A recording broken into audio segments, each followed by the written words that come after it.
Hello, welcome to our daily VNews. Following are the headlines. Party, State National Assembly, Government and Fatherland Front leaders pay tribute to President Ho Chi Minh at his mausoleum on the occasion of Vietnam's National Day.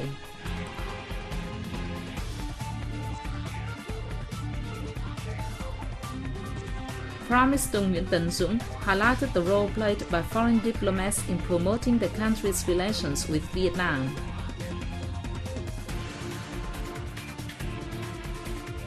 Live guitarist wins love for no award.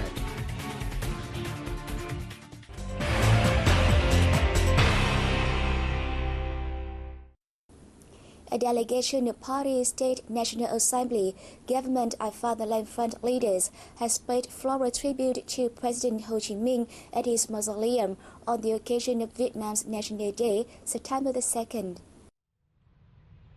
Among those present at the function on September 1st were Party General Secretary Nguyễn Phú Trọng, President Trương Tấn Sang, Prime Minister Nguyễn Tấn Dũng, and National Assembly Chairman Nguyễn Sinh Hùng. Also on hand were former Party General Secretaries Lê Khả Phiêu and Nông Đức Mạnh, former President Trần Đức Lương, former National Assembly Chairman Nguyễn Văn An, former President of the Vietnam Fatherland Front Central Committee Phạm Thế Duyệt, along with members of the Party Politburo and of the Party Central Committee Secretariat. On the same day, the delegation led a wreath at the Martyrs' Monument in Hanoi. Also on September 1st, delegations from the Central Military Commission, the Ministry of Defense, the Ministry of Public Security, the Ministry of Foreign Affairs, and the Hanoi Municipal Parties Committee and People's Committee paid floral tributes to President Ho Chi Minh at his mausoleum and laid rest at the Martyrs' Monument.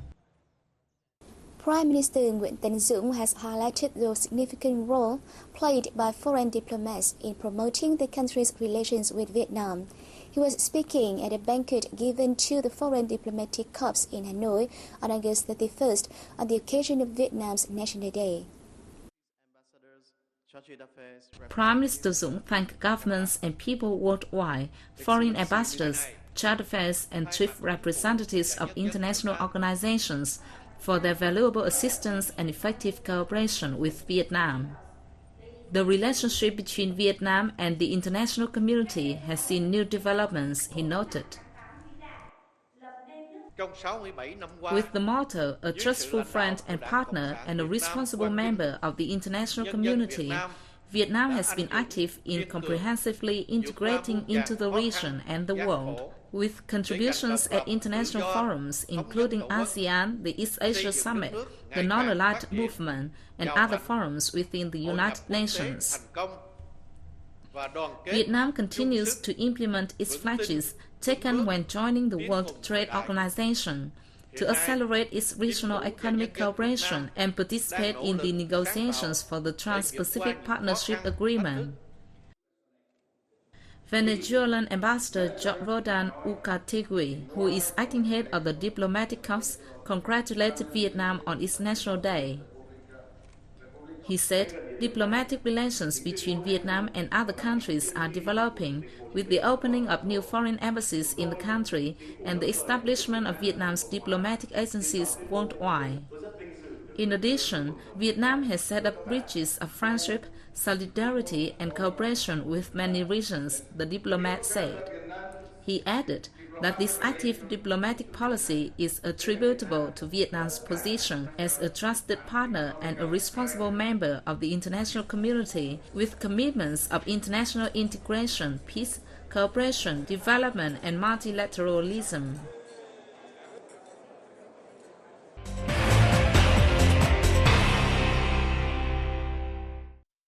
Vietnam protests against China's plan to invite international bidding for an oil block, which is about 3 nautical miles of Cây Island of Vietnam's Hoàng Sa archipelago.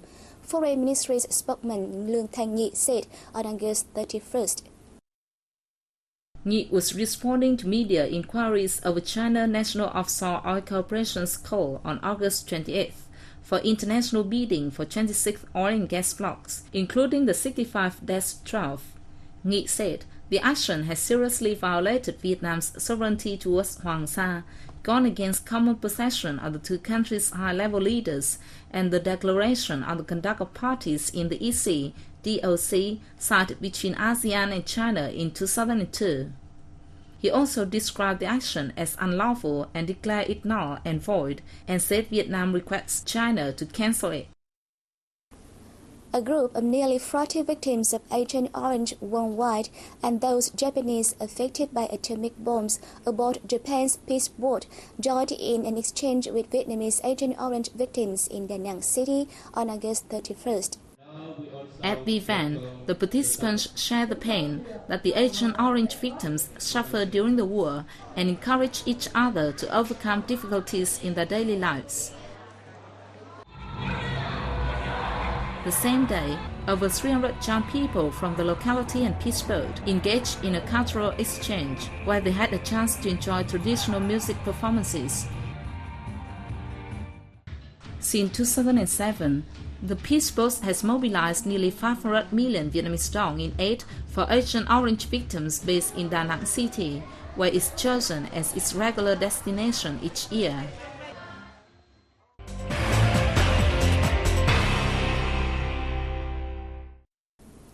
Blind guitarist Văn Vượng was presented the grand prize at the Bùi Xuân Phái Love for Hanoi Awards on August 31st. He was awarded for his lifelong dedication to the capital and the music he was created that describes the beauty of the city.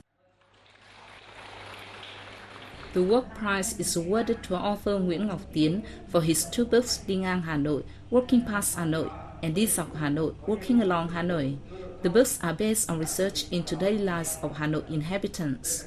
The job prize was presented to French historian Olivier Tissier, member of the French School of Asian Studies, who has spent years collecting precious documents on Hanoi's ancient citadel and organizing exhibitions and conferences honoring the values of the old capital.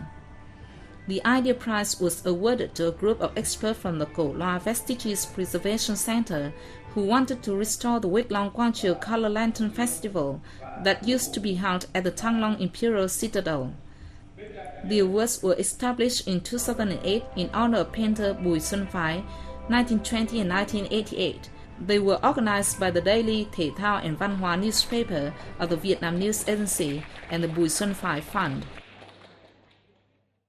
A photo exhibition on Trường Sa Archipelago is taking place at the Museum of the Cultures of Vietnam's ethnic groups in the northern province of Thái Nguyên. Present at the ceremony are representatives from the Navy High Command, Ministry of Culture, Sports and Tourism, the Navy Museum in Hai Phong City, Military Zone 1, along with leaders and local residents of Thái Nguyên Province. More than 100 photos reflect daily life of the island soldiers and residents and close sentiment from mainlanders towards the islanders. The exhibition also displays photos of ancient documents affirming Vietnam's sovereignty over Hoàng Sa and Trường Sa archipelagos. The event will open until February 2013. The festival Hội An Ancient Town Night has taken place in Hội An City in the central province of Quảng Nam. This was one of the activities responding to the province's National Tourism Year, Heritage Tourism 2012. The highlights include a setting-free festival where birds, fish, and other living things are set free, as well as a special night when people express their gratitude to their parents, called Bông Hồng Cài Áo. Starting at 6 p.m. on August 30, the festival saw the city sparkle as thousands of decorative multicolored lanterns were hung along the streets. Many local people, wearing their traditional costumes, recited poetry, made music, and played chess, reliving the days when Hội An was a prosperous city and one of the busiest trading ports in Southeast Asia. Tourists at the festival also set afloat flower garlands made from paper and lanterns in the Hoài River. Hội An Asian Town Night is often held on the 40 days of every lunar month. However, this time it coincides with the Vu Lan Festival, which falls on the full moon of the 7th month in the lunar calendar, resulting in extra large numbers of tourists. During the Bông Hồng Cài Áo special program, various traditional theater groups gave special performances with the emphasis on mothers. That's all we have for today. Thank you for joining us and see you next time.